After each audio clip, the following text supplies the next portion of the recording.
Good morning students. आज अपन सरल आवर्त गति का दूसरा उदाहरण लेंगे। मरोड़ी दोलक, टॉर्सनल ऑसिलेटर। सबसे पहले तो आपको यह समझना होगा कि टॉर्सनल ऑसिलेटर क्या है, मरोड़ी दोलक क्या है। तो अपन कल्पना करें कि कोई भी चकती ले गोला का, कोई मेटल का टुकड़ा ले, सिमेट्रिक रूप से उसको इस प्रकार से स्वतंत्रता पूर्वक किसी तार के द्वारा लटका दें। देखिएगा, ये अपने पास जो आधार है जिसके ऊपर ऑसिलेटर बना हुआ है, ये अपने पास कोई चकती टाइप होती है। मान लीजिए, कल्पना कर लीजिएगा मेटल की, ये अपन कहें इस प्रकार से चकती टाइप अपन कहें। इसके सेंटर पॉइंट से यहां से एक तार के द्वारा अपन इसको जोड़ दें, वायर, इसको यहां पे बांध दें वायर को। तो ये जो पूरा सिस्टम अपने पास बना, ये पूरा सिस्टम एक कहें कि मरोड़ी दोलक कहलाता है, जिसमें तार है प्लस ये गोलाकार चकती कह सकते हैं, या जो भी अपने पास मेटल का जो भी अपने पास एक टुकड़ा है जो सिमेट्रिक फॉर्म से है, तो उसको अपन कहेंगे कि ये मरोड़ी दोलक है। इसको डिफाइन कैसे करें? डिफाइन करने के लिए अपन कहेंगे एक ऐसा तंत्र जिसमें एक पतले तार का एक सिरा दृढ़ आधार से बंधा हो तथा दूसरा सिरा किसी दृढ़ पिंड से बंधा हो, तब ऐसा सिस्टम या ऐसी व्यवस्था मरोड़ी दोलक कहलाती है। अब मरोड़ी दोलक की गति का समीकरण अपन कैसे लिखेंगे, या अपन कैसे कहें कि मरोड़ी दोलक सरल आवर्त गति करता है। तो अपन मान के चलते हैं कि इस वायर को थोड़ा सा मरोड़े, अपन थोड़ा सा ट्विस्ट करें। जैसे अपन इसको थोड़ा सा मरोड़ेंगे, ट्विस्ट करेंगे इस प्रकार से, तो आप देखोगे कि वापस अपने पास गति क्या होगी, इस प्रकार से होगी। फिर वापस गति इधर होगी, फिर वापस गति यहां होगी। अर्थात अपने पास ये गति सरल आवर्त गति होगी। ये अपने पास मेन पोजीशन मान के चलेंगे अपन, ओ बिंदु। यहां से अपन कहें कि इसको थोड़ा सा मरोड़ दें थीटा एंगल से। इस थीटा एंगल से अगर इसको अपन मरोड़ेंगे, मरोड़ने के बाद ये अपने पास का रोटेट होना स्टार्ट होगा। ये अपने पास थीटा एंगल है, आप देख रहे होंगे थीटा, ये भी अपने पास माना कि अपने पास क्या है, थीटा। तो ऐसा जो तंत्र है, तो आप देखोगे कि एक निश्चित बिंदु के इर्द गिर्द, जिसको अपन ओ कहें, इसके इर्द गिर्द ये गति होगी। अब ये जो गति है, ये पहले वाले जो गति है उससे थोड़ी सी डिफरेंट होगी। जो सिंपल पेंडुलम के लिए, सिंपल पेंडुलम में ऐसा कैसे होता है, लेकिन उसमें धागा रहता है। यहां पे जो पूरा इफेक्ट अपन देखते हैं, इसमें अपन देखेंगे कि ये गति एक कोणीय गति जैसी होती है।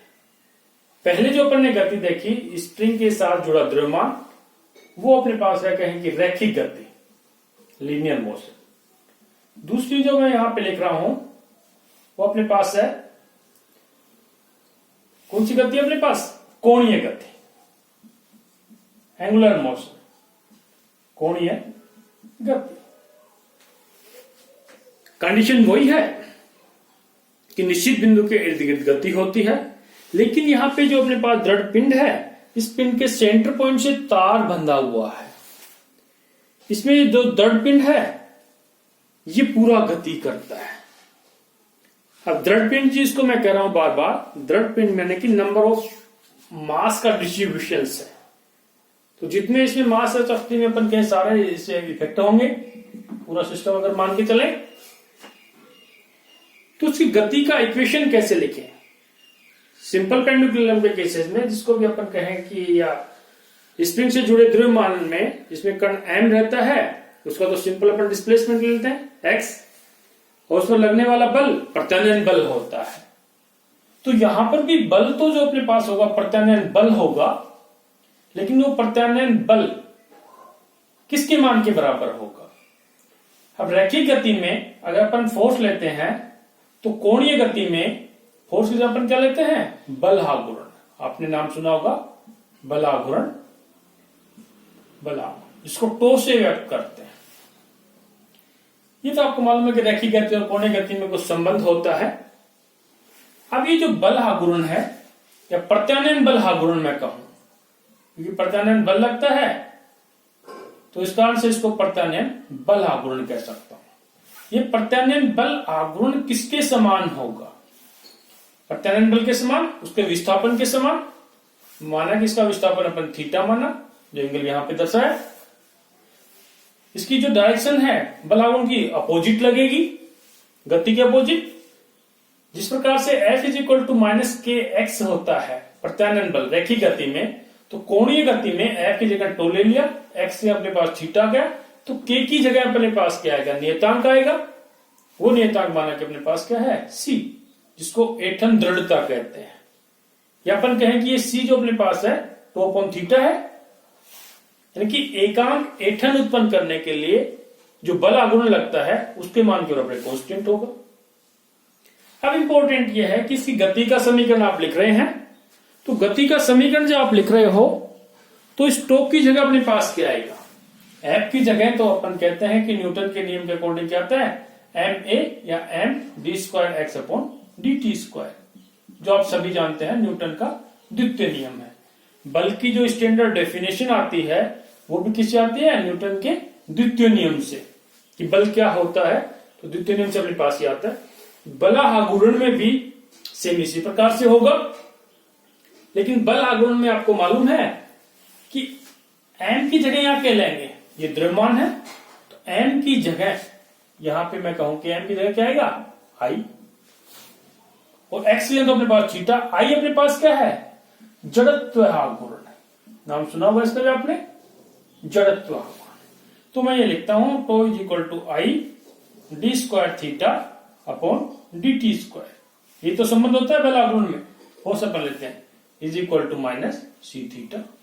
या इसको अपन आगे सिंपलेस्ट फॉर्म में रखें तो अपने पास आएगा D square theta upon D T square plus C by I theta is equal to 0। ये जो समीकरण अपने पास आया है, ये समीकरण इस समीकरण के इक्विवेलेंट है या नहीं? किसके इक्विवेलेंट? सरल आवर्त गति वाले समीकरण के इक्विवेलेंट है या नहीं? उसमें अपने पास आता है D square X upon D T square plus omega 0 square X is equal to 0। तो एक्स या तो थीटा है डिस्प्लेसमेंट, ये ओमेगा 0 स्क्वायर आता है या नहीं आता? तो सी अपॉन आई का जो रेशियो है वो अपने पास ओमेगा 0 स्क्वायर के समान होता है। इसका मात्रक अपने पास फ्रीक्वेंसी का मात्रक आएगा। इसको अगर इस प्रकार से मैं लिखूं तो दिस वैल्यू, ये जो समीकरण अपने पास आया है इसको अपन ऐसे लिखेंगे D square theta upon D T square plus omega 0 square theta is equal to 0। ये समीकरण सरल आवर्त गति का समीकरण है। अतः अपन कह सकते हैं कि मरोड़ी दोलक की गति सिंपल हार्मोनिक मोशन होगी, अर्थात सरल आवर्त गति होगी। एग्जामिनेशन में यह आता रहता है क्योंकि कोणीय गति का एग्जाम्पल है, साथ साथ में न्यूमेरिकल क्वेश्चन भी आता है। न्यूमेरिकल क्वेश्चन में मरोड़ी दोलक के लिए सिंपल ये पूछ लेते हैं कि उसकी आवर्ती का मान क्या होगा, या उसके लिए आवर्त काल का मान क्या होगा। आवर्त काल t इज इक्वल टू क्या होता है? 2 पाई अपॉन ओमेगा 0, एक ही बात है। तो c और i चाहिए, तो c डायरेक्ट या तो देगा या इस कंडीशन से निकालेंगे। दूसरा i जो अपने पास इंपॉर्टेंट है, जड़त्व आघूर्ण, ये काफी इंपॉर्टेंट हो जाता है। I का मान, I आप जानते हो जड़त्व आघूर्ण इज इक्वल टू क्या होता है? mr square, simple. अब वो स्फीयर लेता है या चकती लेता है, उसके अकॉर्डिंग I का मान भी चेंज होता रहता है कि I का जो फॉर्मूला हो चेंज होगा। सिंपल द्रव्यमान दे दिया या रेडियस जो भी देगा, सेंटर पॉइंट से डिस्टेंस है, ये जो अपने पास एक्सिस है सेंटर पॉइंट से गुजरती है। तो चकती हो या गोला हो, जो भी अपन लेंगे, तो जड़त्व आघूर्ण का मान उसके सेंटर से गुजरने वाली एक्सिस के सापेक्ष लेंगे। ये मान लेने के बाद अपन ओमेगा 0 का मान निकाल सकते हैं, आवर्तकाल का मान निकाल सकते हैं, जो कि न्यूमेरिकल क्वेश्चन में कई बार पूछा जाता है। इसके बाद सेकंड एग्जांपल और लेके चल रहे हैं अपन, वो भी काफी इंटरेस्टिंग है। ये अपने पास दोनों अपन कहें कि कोणीय गति से संबंधित हुआ। अब कोई इलेक्ट्रिक सर्किट भी अपन लेके चले, मैकेनिकल ले लिया, रैखिक गति ली अपन ने, कोणीय गति ली। इसके बाद अपन देखेंगे एक सर्किट ले, थोड़ा सा देखना, ये भी आपको काफी इंटरेस्टिंग है। एलसी परिपथ, एलसी परिपथ में जो गति होती है वो भी सरल आवर्त गति होती है। थर्ड नंबर का एग्जांपल मैं कहूं, एल, एल यहां पे क्या है आप सभी को मालूम है, प्रेरकत्व है, और सी क्या है, संधारित्र। एल सी परिपथ सिंपल ये लिया मैं, दिस इज एल सी परिपथ, ये एल है, ये सी, आप अच्छी तरह से जानते हो संधारित्र और प्रेरकत्व के बारे में। कैपेसिटर जो सी है ये माना कि फुल चार्ज्ड है, फुल अपने पास आवेशित अवस्था में है, इसके ऊपर एक प्लस प्लस प्लस प्लस रहता है और दूसरी प्लेट के ऊपर माइनस माइनस माइनस रहता है। संधारित्र के बारे में आप पढ़ चुके हो, इसको आप अच्छी तरह से जानते हो। जैसे ही कुंजी ऑन की जाती है, मान लीजिए यहां पे कुंजी लगी हुई है, के पॉइंट मैंने दे दिया, जैसे कि अपन ऑन करते हैं तो क्या होगा, करंट फ्लो होगी, यहां से यहां, यहां से यहां, माना कि आई करंट फ्लो होती है। जब आई करंट फ्लो होती है तो इसके अंदर इलेक्ट्रोमैग्नेटिक फोर्स प्रोड्यूस हो जाता है, आप सभी को मालूम है, dt माइनस, माइनस सिंबल क्या है कि उसकी गति के विपरीत दिशा में इलेक्ट्रोमैग्नेटिक फोर्स प्रोड्यूस हो जाता है। जैसे फैराडे के नियम का अपने पास जो दिया, फैराडे और लेंज का नियम तो आप जानते होंगे। तो जैसे जैसे करंट इसमें फ्लो होती जाती है तो यहां से तो चार्ज का मान कम होता जाएगा, माना क्यू है, Q0 मैक्सिमम चार्ज है, चार्ज का मान कम होता जाएगा, तथा वो जो चार्ज का मान कम होता जा रहा है वो इसके सिरों पर उत्पन्न हो जाता है। एक कंडीशन ऐसी आएगी कि चार्ज का मान न्यूनतम हो गया, यहां पे अपने पास जो चार्ज है वो चार्ज मैग्नेटिक एनर्जी के रूप में यहां पर स्टोर हो जाता है। एनर्जी की फॉर्म में समझो तो यहां पे अपन कहें कि अपने पास है सिंपल जो एनर्जी कहें स्टैटिक एनर्जी, ऊर्जा जो अपन कहें ओम के नियम से, इलेक्ट्रिक एनर्जी, विद्युत ऊर्जा जिसको हम बोलो विद्युत ऊर्जा, और ये अपने पास क्या है, चुंबकीय ऊर्जा। इसको मैग्नेटिक एनर्जी क्यों कह रहा हूं, क्योंकि प्रेरकत्व है, जब किसी तार में करंट फ्लो होती है, यहां पे कुंडली में जब करंट फ्लो होती है तो आप सभी को मालूम है कि मैग्नेटिक फील्ड प्रोड्यूस हो जाता है। तो ये जो एनर्जी इलेक्ट्रोमैग्नेटिक फोर्स प्रोड्यूस, मैं कह रहा हूं कि फोर्स प्रोड्यूस हो जाता है, इसका मतलब वहां पे मैग्नेटिक फील्ड्स के रूप में एनर्जी स्टोर्ड होती जाती है। ऊर्जा तो अपने पास कंजर्व रहती है, ऊर्जा संरक्षण के नियम से आप जानते हो कि यहां से चार्ज गया, जो ऊर्जा गई वो अपने पास इसमें स्टोर हो गई, यहां पे अपने पास न्यूनतम ऊर्जा, यहां पे अधिकतम ऊर्जा। एक कंडीशन ऐसी आई, जब यहां पे मैक्सिमम एनर्जी अपने पास उत्पन्न हो जाती है तो विपरीत डायरेक्शन के कारण से यहां पे पहले तो क्या हुआ, सी अपने पास पहले तो आवेशित, आवेशित था, फुल आवेशित था, आवेशित हो गया, इस अवस्था में अपने पास फुल था। फिर अपने पास अनावेशित अवस्था, डिस्चार्जिंग जिसको कहें, अनावेशित। फिर यहां पे अपने पास चलेगा आवेशित, और फिर अपने पास चलेगा अनावेशित, अनावेशित, यानी कि charging discharging, charging discharging. Maximum charge अपने पास Q0 है। तो यहां पर अपने पास जो एक ग्राफ आएगा आवेश के रेस्पेक्ट में, अपन कहें आवेश और टी के रेस्पेक्ट में, तो ग्राफ इस प्रकार से आएगा। इस पे मैं टी ले लू एक्स एक्सिस पे, और यहां पे मैं Q ले लू, तो समय के रेस्पेक्ट में इस कैपेसिटर के ऊपर चार्ज का मान इस प्रकार से चेंज होगा। ये अपने पास इसके बराबर रहेगा, चलता रहेगा, नीचे भी इस प्रकार से चलता रहेगा। ये माना कि अपने पास फुल चार्ज अवस्था है Q0 जिसको मैं कह रहा हूं। इसके बाद इसमें चार्ज का मान न्यूनतम, जिसको मैं 0 मान के चल रहा हूं, हालांकि 0 नहीं होता, आप आगे देखोगे, लेकिन मान लीजिए 0। उसके बाद 0 यानी कि अपने पास क्या हो गया, फुल अनावेशित हो गया। अनावेशित के बाद क्या होगा, आवेशित, लेकिन उसकी डायरेक्शन अपने पास क्या है, रिवर्स डायरेक्शन में होगी। तो इसके कारण से यहाँ फुल आवेशित, यानी कि प्लस प्लस माइनस है, तो एक समय ऐसा है यहाँ माइनस माइनस माइनस कम हो गया, यहाँ plus plus plus plus, reverse direction अपने पास चार्ज हो गया मैक्सिमम।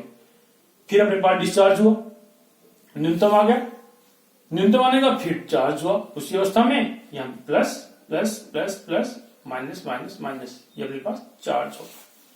तो ये जो अवस्था है अपने पास मैक्सिमम से मिनिमम, मैक्सिमम से मिनिमम, और चार्ज की गति चलती रहती है। इस चार्ज की गति चलने के कारण से अपन कहते हैं कि आवेश अपने पास क्या है, यहाँ पे एक सरल आवर्त गति करता है। क्योंकि ये डायग्राम से आप देख रहे हैं कि आवेश का मान इस प्रकार से चेंज होगा, तो अपन कहेंगे कि आवेश सरल आवर्त गति करता है। दूसरे शब्दों में अपन ये भी इसको समझ सकते हैं कि यहाँ पे जो वैद्युत ऊर्जा है, जिसको सिंपल मैंने ऊर्जा लिखा, इलेक्ट्रिक एनर्जी मैं जिसको कहूं, वैद्युत ऊर्जा किसमें कन्वर्ट हो रही है? चुंबकीय ऊर्जा में। फिर चुंबकीय ऊर्जा वैद्युत ऊर्जा में, वैद्युत ऊर्जा चुंबकीय ऊर्जा में, सी से एल, एल से सी। तो यहाँ पे अपने पास साइक्लिक ऑर्डर चलता रहता है। और ये आप देखोगे सबसे सिंपलेस्ट एग्जाम, एलसी परिपथ का इस प्रकार से जो सर्किट रहता है उसको टैंक सर्किट भी कहते हैं। जब आप लैब में आओगे वहां पे आप ऑसिलेटर देखोगे, जिससे फ्रीक्वेंसी प्रोड्यूस होती है, तो उसमें इस प्रकार का परिपथ रहता है, क्योंकि आवेश गति इस प्रकार से सिग्नल्स मिलते जाते हैं जब गति करता है। वो बात की बातें हैं। आपके टॉपिक में तो इतना ही है कि एलसी परिपथ में आवेश सरल आवर्त गति करता है। तो इसको अपन कैसे, इसकी इक्वेशन कैसे लिखें, तो आपको पता ही है अपने पास कि Q के ऊपर जो चार्ज रहता है, C के ऊपर सॉरी, ये माना कि अपने पास Vc है, इसमें चार्ज, ये माना कि अपने पास Vl है। अब इसको समझे, Vc इज इक्वल टू क्या होता है? Q अपॉन C, आप सभी जानते ही हैं। Vl इज इक्वल टू, जो चार्ज लिखते हैं, Vl is equal to minus L d I upon D t. और I का मान जब मैं लिखूं, I इज इक्वल टू क्या होता है? Minus d q upon D T. अगर अपने पास इलेक्ट्रॉन करंट से फ्लो होती है, माइनस माइनस प्लस हो जाएगा, तो Vl इज इक्वल टू क्या होगा?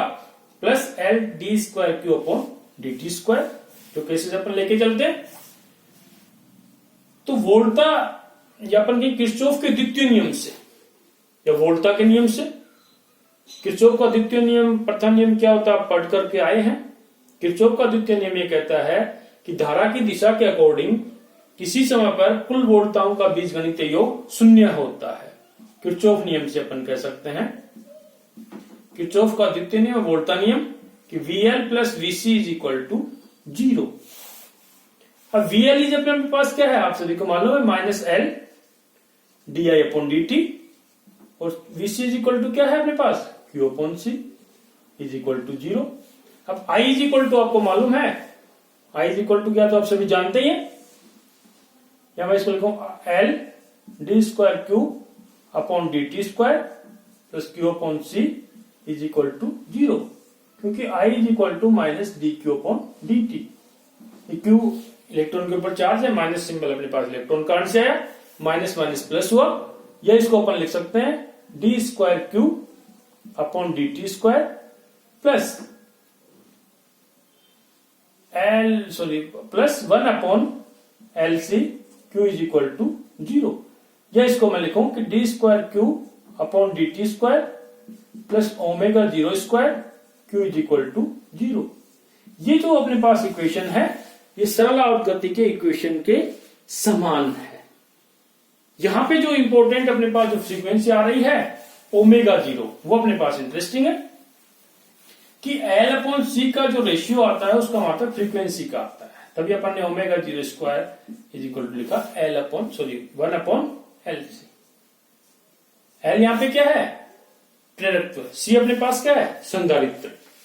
या मैं कहूं कि omega 0 is equal to 1 upon L C under root. ये फॉर्मूला ध्यान रखना, बार बार काम में आएगा, न्यूमेरिकल इक्वेशन के लिए इंटरेस्टिंग है कि एलसी परिपथ में जो नेचुरल फ्रीक्वेंसी ओमेगा 0 लिख रहा हूं, 0 अपने पास क्या? नेचुरल फ्रीक्वेंसी, स्वाभाविक आवर्ती का मान क्या होता है? 1 अपॉन एल सी। जब एल और सी का मात्रक आप रखोगे, उसका अंडर रूट लोगे, तो उसका मात्रक भी क्या आएगा? फ्रीक्वेंसी का मात्रक आएगा, इसलिए अपन ने ओमेगा 0 स्क्वायर रखा। तो ये समीकरण जो अपने पास इस प्रकार से आता है, इसके कारण से अपन कह सकते हैं कि एलसी परिपथ में आवेश की गति सरल आवर्त गति होती है। न्यूमेरिकल क्वेश्चन जो अपने पास आता है, अगर एल का मान और सी का मान दिया रहता है तो उसकी फ्रीक्वेंसी आप निकाल सकते हो। कई बार आपको मालूम है कि ओमेगा 0 इज इक्वल टू क्या होता है? 2 पाई न्यू भी रहता है, तो कई बार ये भी निकालता है 1 अपॉन 2 पाई एल सी। तो सभी को आपको मालूम है कि एकांक कोण के लिए जो फ्रीक्वेंसी अपने पास ये है omega 2 pi, nu is equal to क्या लिखे? ओमेगा 0 अपॉन 2 पाई। 2 पाई का मान 1 ले ले, तो एकांक कोण के लिए जो फ्रीक्वेंसी अपने पास आती है उसको फ्रीक्वेंसी कहते हैं। इसका मान आप ज्ञात कर सकते हैं। और टी इज इक्वल टू क्या होता है? 2 पाई अपॉन ओमेगा 0 आवर्तकाल, वो आप जानते हो। उसका मान भी आप निकाल सकते हो जब आपको आवश्यकता हो। आगे नेक्स्ट चैप्टर में और एग्जाम्पल लगाएंगे। Thank you.